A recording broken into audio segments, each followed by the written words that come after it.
relevant, but because you're facing a narrative build, you can't post everything straight away.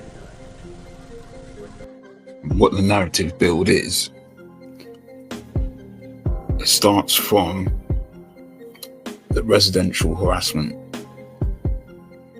intense sleep deprivation, kicking walls,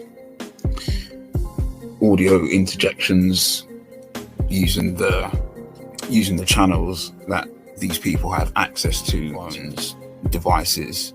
All this just goes without saying, especially when you look at the power structure, and it's obvious that the access is there to all.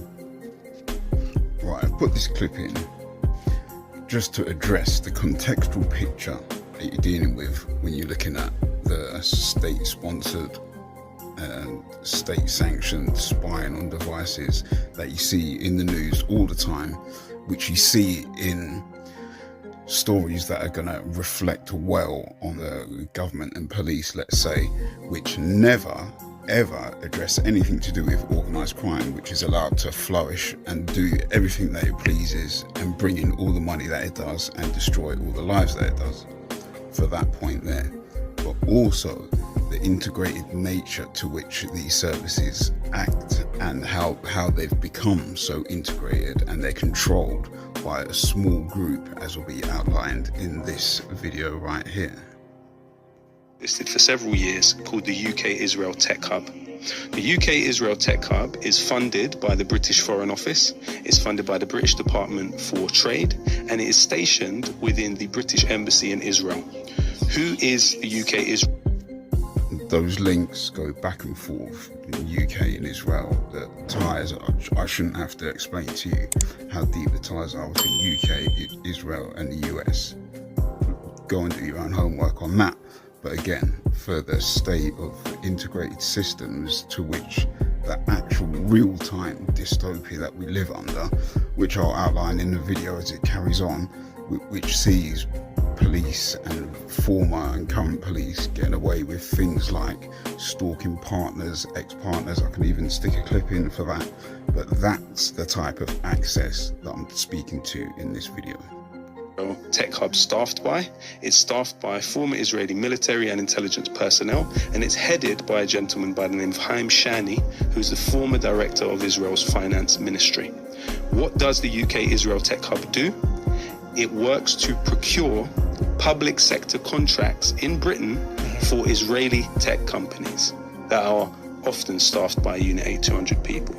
And if you don't know what that Unit 8200 is, that's the basically false policing, and they are the troll army which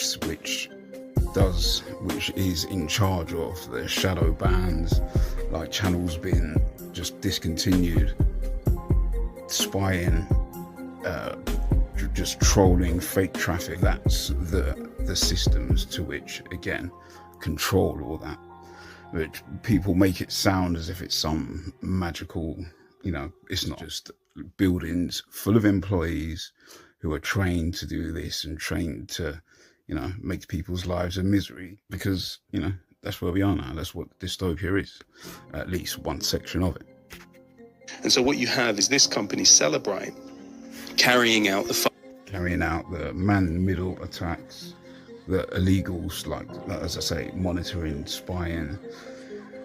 The abilities and capabilities are all out there now, so I'm not saying anything that's out of the ordinary. I'm not teaching anybody anything, but what I have to do is outline what and the ease to which a small community controls this stuff and actually deputizes people within each community where a target, let's say, will be earmarked for this type of action.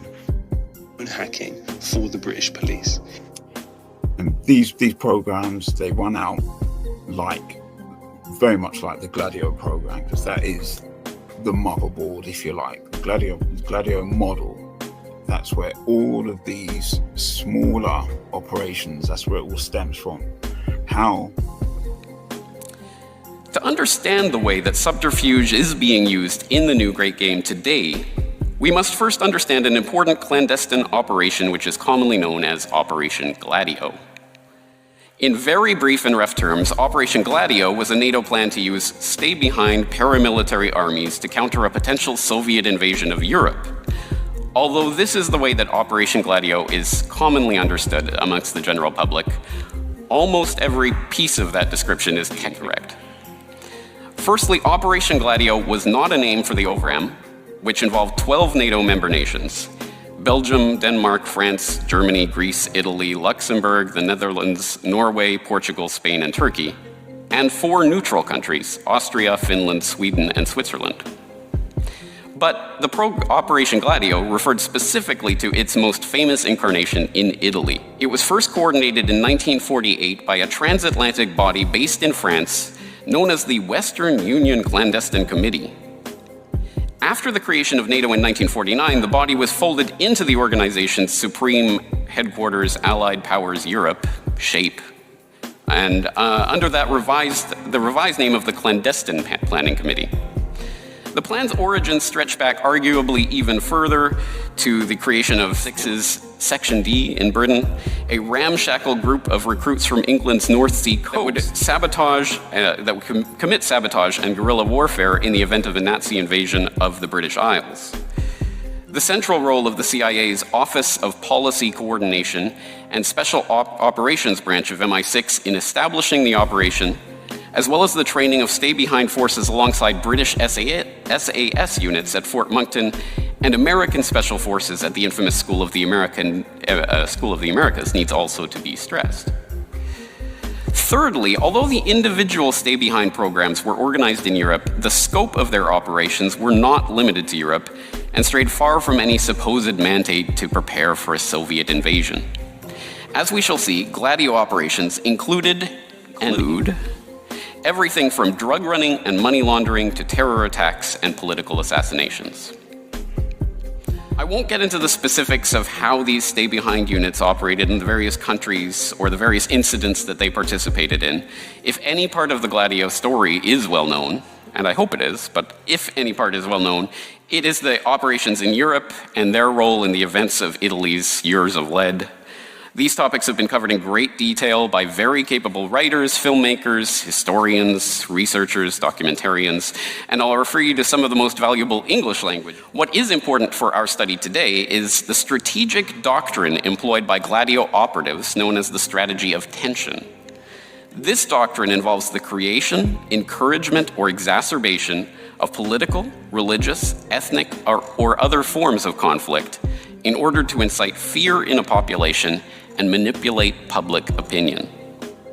An oft-cited example of the strategy of tension are the Years of Lead in Italy that rocked that nation with a wave of terrorist atrocities from the 1969 bombing of the Piazza Fontana to the Bologna railway station bombing of 1980. The story of the links between NATO Gladio operations and the various paramilitary groups whose bombings, kidnappings, and assassinations terrorized the nation is a fascinating one, but far too detailed for today's study. The takeaway point is that the national psychosis caused by spectacular terror attacks can be used to turn public opinion against certain groups and make actions that were formerly politically inconceivable virtually inevitable.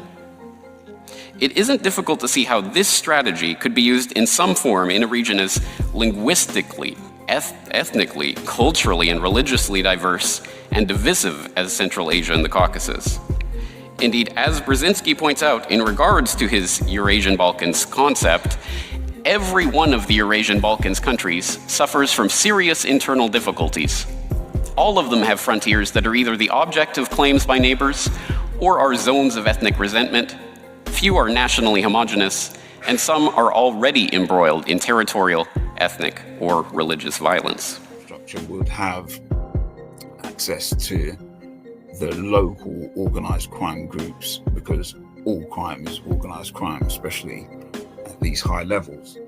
So to have someone picked out in a community to be harassed, the hope of ostracizing someone to affect their mental health, those are the goals. Those are the goals, and this is played out every single day.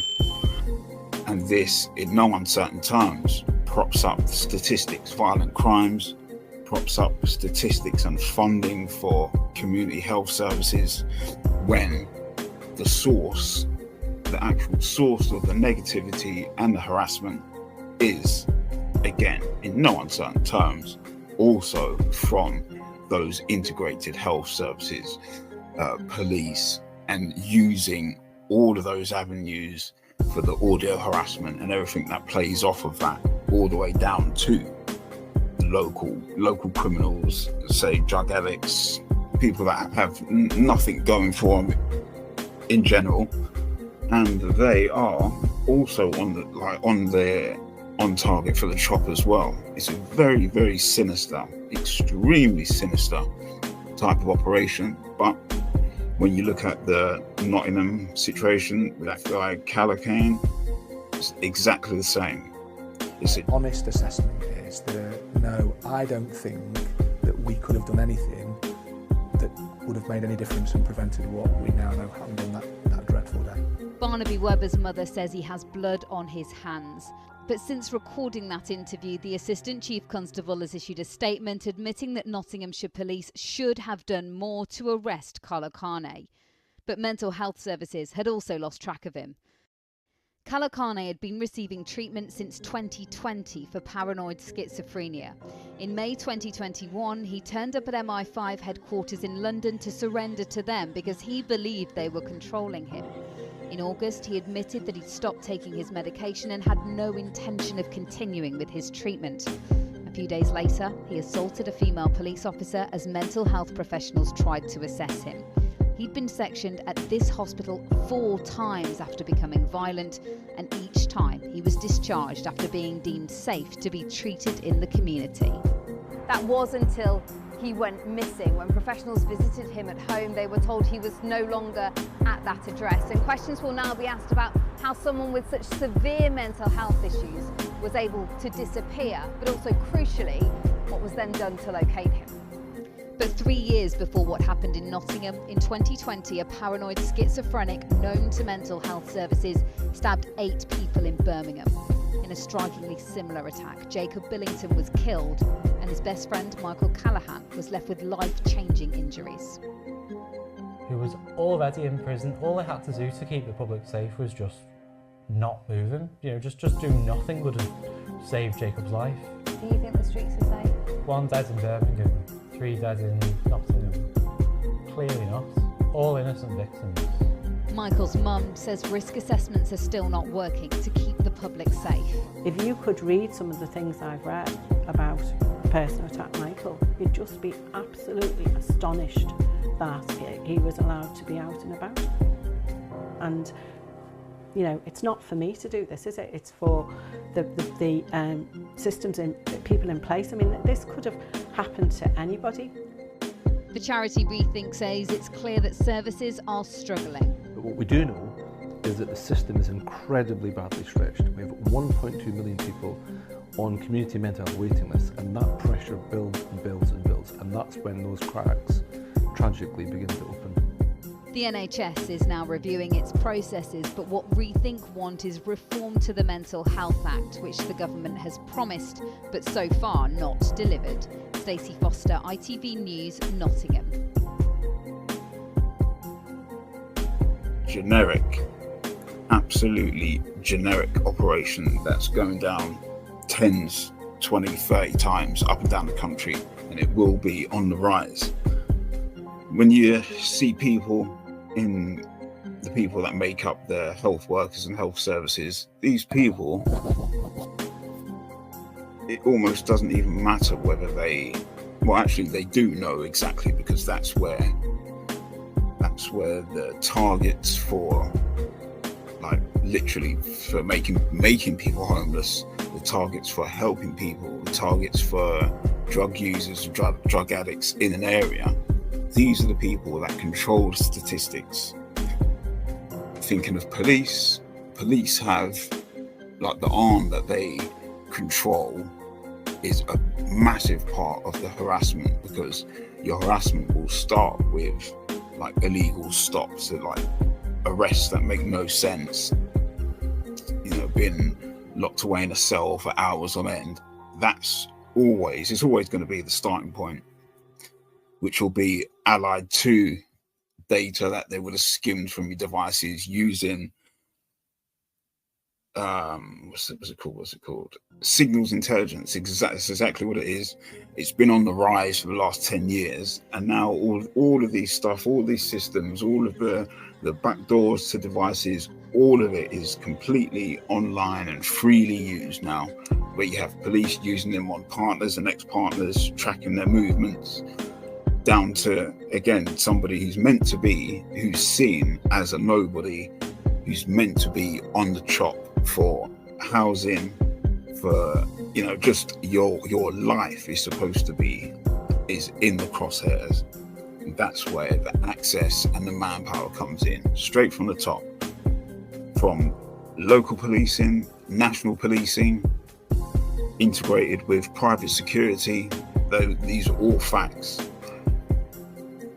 You'll be fed into a system where you're going to be looked at as a criminal and treated a certain way with no backing, there's nothing to it, you know, nothing logical behind it, but that's what the model is. All the way down, it's just the fake James Bond model that people play out in real life. It's a very, very sad. You know, people have been spied on in their homes. That's why I can look at a situation, I can look at the Act 3, I can look at the ending and go back from there, and you can see the steps. You can see, even if you look at the address where somebody lived, whether it's a social housing situation, where these areas are so easily just like, it's not even an infiltration, it's nothing like that. It's more like a type of body snatcher situation where people in your social circle, people that you don't even know, will act a certain way towards you.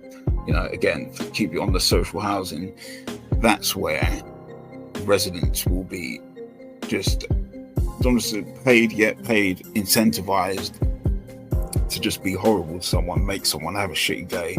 And that is meant to go on and on and on and on and on. That's in the residential setting. On the street, you'd be getting shaken down by police. Health services, they have completely, especially in the wake of 2020, they have completely taken on the psychological abuse aspect. It's just part of what the service is today. As the millions of people that are no longer here after 2020, you know, this is the model. It's the model going forward.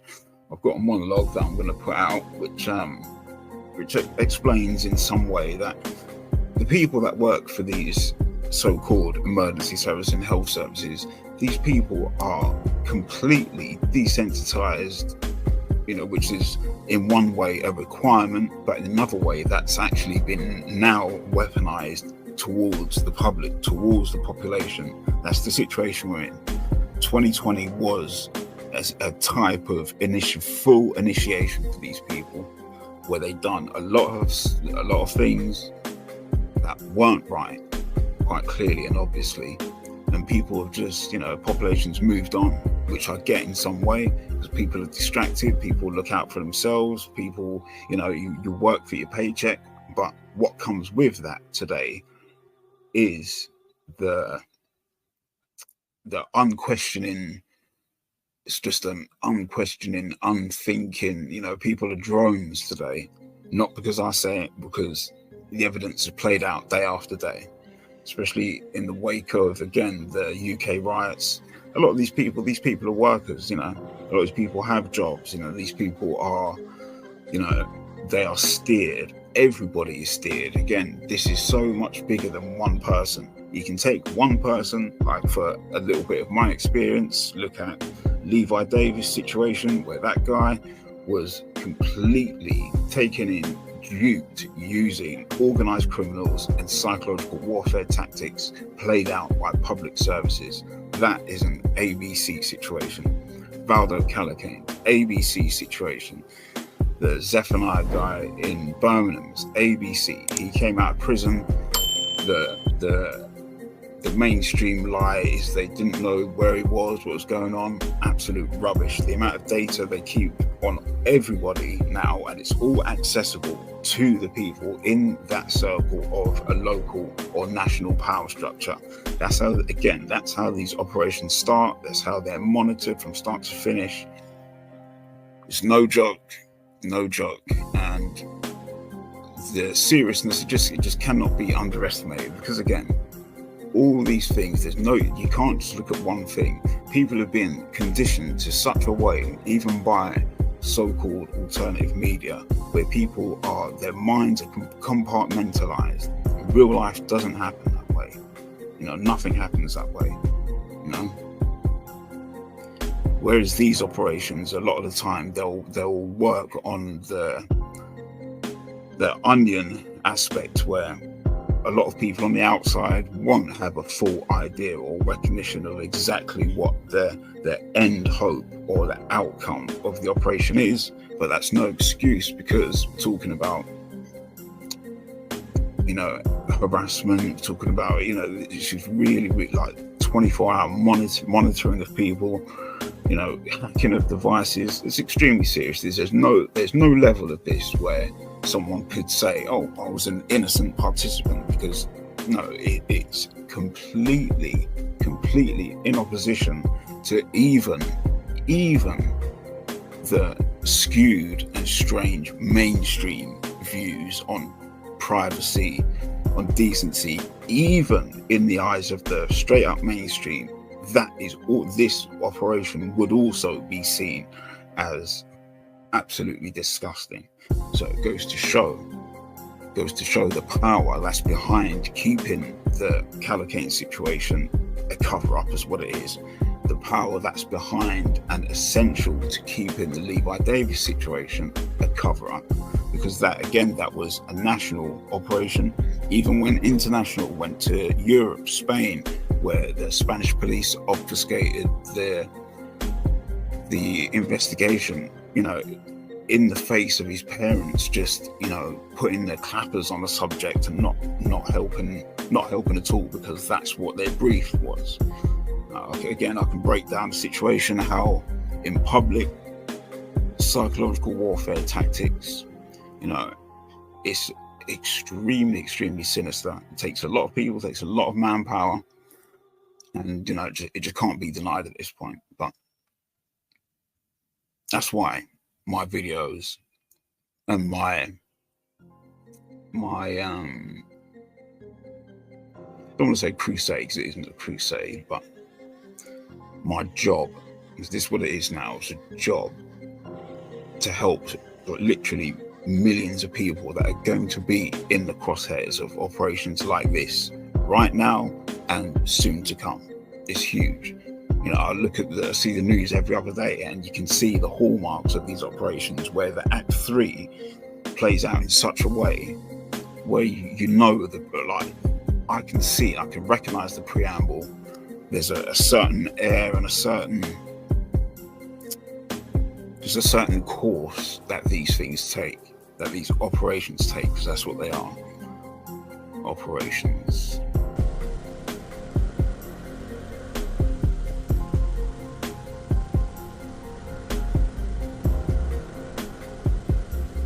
And a lot of my recording on the road, simply for safety, insurance purposes. But it just so happens that if my camera wasn't in place, the games that the tracking team, which again is in the local area, like group messages, who will set up ahead of you in your journey, and even that has an obvious route back to the controlled spontaneity teams and operations that go down across the country and have been for some years now.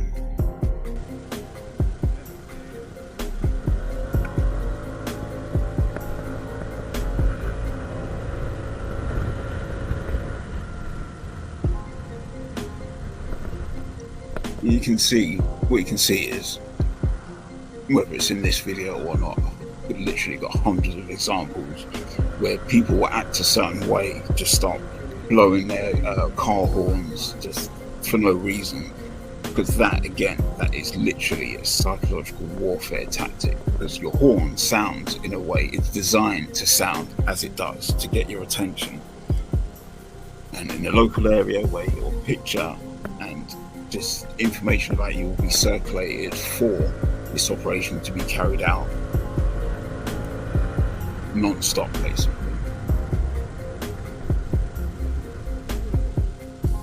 It's a collective crime.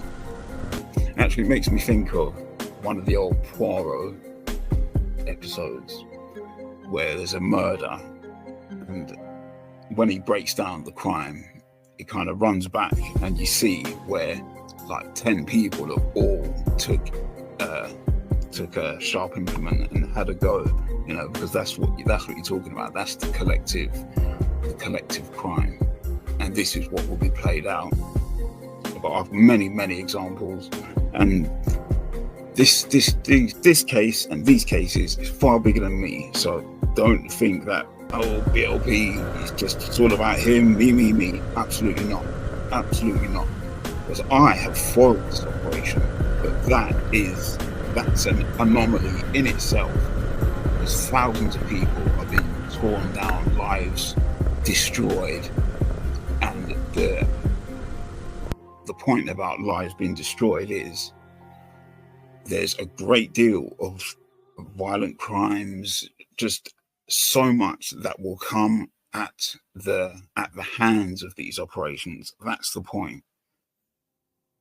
You know, this is why, like, my accounts and things are extremely limited and whatever, shadow banned, say what you like, but the people that are putting out the plain truth, not out here for, you know, this information is only going to reach a certain amount of people. It's only going to reach and be relevant to a certain mind, because taking into account the people that are used and take part in these daily operations, you know, these people are mindless. These people are literally controllable. They no longer have minds of their own, and that's just how it is. But the flip side to that is there's also a slew, just millions of people that are victims and witnesses to these type of operations. And again, I've got examples I can put in where you can see police taking part. You know, when this operation really kicked off, there were many police taking part in this, in the fear theatre, because that's how this kicked off for me.